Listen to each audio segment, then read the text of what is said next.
Представям ви песента "Да те жадувам" на Георги Костов в изпълнение на несравнимия Данчо Караджов!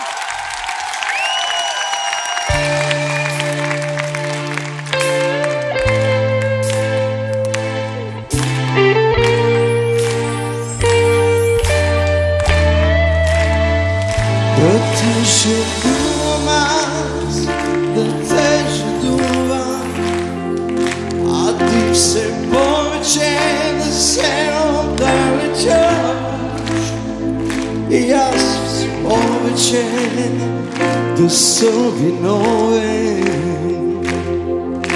Това е толкова недопустимо, да те жадувам аз, да те жадувам, а ти все повече да се отдалечаваш и аз все повече да съм виновен.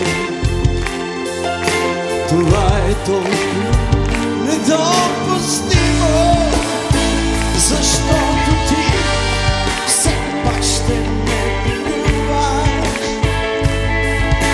Главата ми ще падне на гърдите ти, ще се стопя, китарите ще се стопя, китарите, защото аз не съм готов да те залюбя.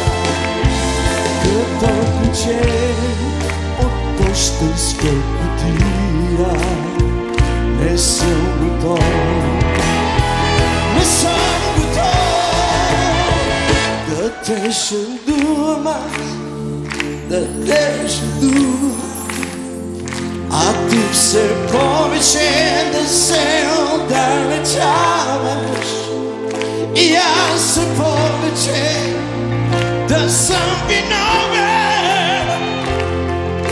Това е толкова недопустимо, защото ти все пак ще ме помилваш.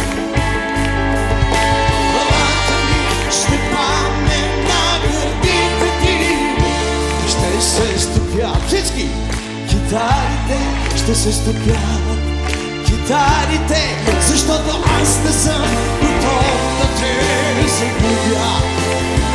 Като ключе от пощенска кутия, не съм готов, не съм готов да те жадувам аз.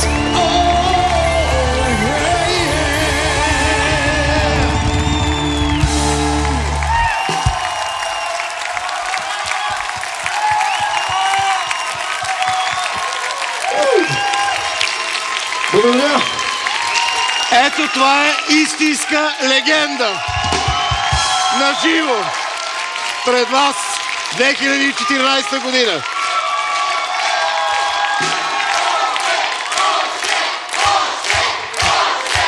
Аплодисменти за банда! Падна ми гласа от викане. Разкажи историята около тази песен. Благодаря от сърце. Подготвихме първия двоен албум в фонотеката на група Сигнал. Всъщност това беше и първия двоен албум въобще за рок музиката, наречен Каскадьори. Записахме "Да те жадувам" като редова песен от тези 22 в двойният албум. Тръгваме на турне. Не бяхме включили песента в репертуара на концертите, но след концерт 2 започнаха хората да крещят отдолу. "Да те жадувам, да те жадувам". На нас ни се стори, че всъщност други песни биха свършили по-голяма работа. Но когато на 5-6 концерта, в поредни концерти, хората я искат и аз казах на колегите, ще трябва да се съберем и да я репетираме тази песен. Ти ще питаш защо да репетирате, като сте записали.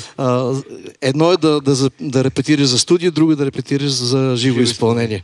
И така по време на турнето, преди концертите, изрепетирахме песента и до ден днешен завършахме нашите концерти с тази песен. Данчо Караджов!